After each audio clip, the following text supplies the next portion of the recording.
America में illegal gaming machines चलाने के साथ साथ उससे हुई $9.5 मिलियन की भारी भरकम कमाई का हवाला करने वाले तुषार पटेल नाम के एक भारतीय को अब 20 साल तक की जेल की सजा हो सकती है। 40 वर्षीय तुषार पटेल जॉर्जिया का निवासी है और उसने वायर फ्रॉड और इलीगल गैम्बलिंग बिजनेस चलाने के साथ साथ मनी लॉन्ड्रिंग का गुनाह कबूल कर लिया है। मई 2025 में तुषार समेत 8 लोगों पर मिजोरी में इस मामले में चार्जेस फ्रेम किए गए थे, जिसके 1 साल बाद तुषार ने अपना गुनाह कबूल करते हुए कोर्ट को बताया कि साउथ वेस्ट मिजोरी में सभी आरोपी इलीगल गेमिंग मशीन्स चलाते थे, जिससे उन्हें $95,06,464 की कमाई हुई थी और इस पूरी रकम का उन्होंने अलग अलग फाइनेंशियल ट्रांजैक्शंस के जरिए हवाला किया था।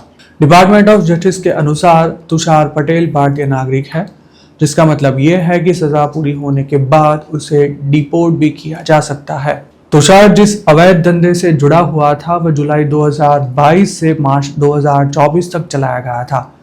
पुलिस ने पहले आरोपियों को गेमिंग मशीन्स बंद करने की चेतावनी भी दी थी, लेकिन मोटी कमाई के लालच में उन्होंने ये धंधा चालू रखा और फिलहाल ये सभी जेल की हवा खा रहे हैं।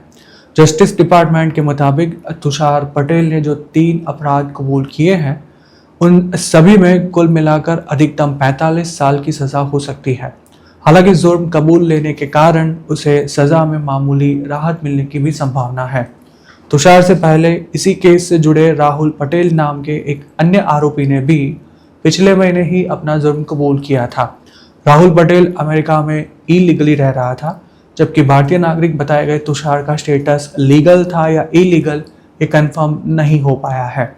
इन दोनों के अलावा मनीष पटेल, मितुल बारोट, सुनील पटेल, हर्षद चौधरी और विपुल पटेल नाम के भारतीय भी इस केस के आरोपी हैं। हालांकि उन्होंने अभी तक अपना जुर्म कबूल नहीं किया। कोर्ट में पेश किए गए दस्तावेजों के अनुसार राहुल, मनीष, तुषार और विपुल नाम के आरोपियों ने एक व्हाट्सएप ग्रुप बनाया हुआ था, जिसमें वे इलीगल गेमिंग आर्केड से होने वाली रोज की कमाई और अन्य जानकारी एक दूसरे के साथ शेयर किया करते थे। उन्हें जो पैसा मिलता था उसे अलग अलग स्टेट्स में ट्रांसफर किया जाता था। हवाला करने के लिए आरोपियों ने अमेरिका के अलग अलग पर्सनल बैंक अकाउंट्स में ये रकम जमा करवाई थी और कुछ रकम इंडिया भी ट्रांसफर की गई थी। इन सभी लोगों ने मिलकर सिर्फ 3 साल से भी कम समय में $9.5 मिलियन का हवाला किया था। इस केस में जुर्म कबूल करने वाले राहुल और तुषार को सजा कब सुनाई जाएगी, इसकी तारीख अभी तक तय नहीं हुई है। अमेरिका के कई राज्यों में गेमिंग मशीन चलाना इलीगल है। जिन स्टेट्स में इसकी परमिशन है वहां भी जीत की रकम कैश में नहीं चुकाई जा सकती। हालांकि इस धंधे से जुड़े भारतीय कानून की परवाह किए बिना, जैसे कोई पूछने वाला ही ना हो, वैसे ही ये धंधा चलाते हैं। वैसे तो अगर किसी के यहाँ इलीगल गेमिंग मशीन पकड़ी जाए तो भी सामान्य सज़ा होती है और कुछ मामलों में जुर्माना भरकर जेल की सज़ा टाली भी जा सकती है। लेकिन अगर ये साबित हो जाए कि आरोपियों ने गेमिंग मशीन से बड़ी कमाई की है तो उनके खिलाफ मनी लॉन्ड्रिंग का चार्ज लगाया जा सकता है और तब ये मामला बहुत ही सीरियस हो जाता है।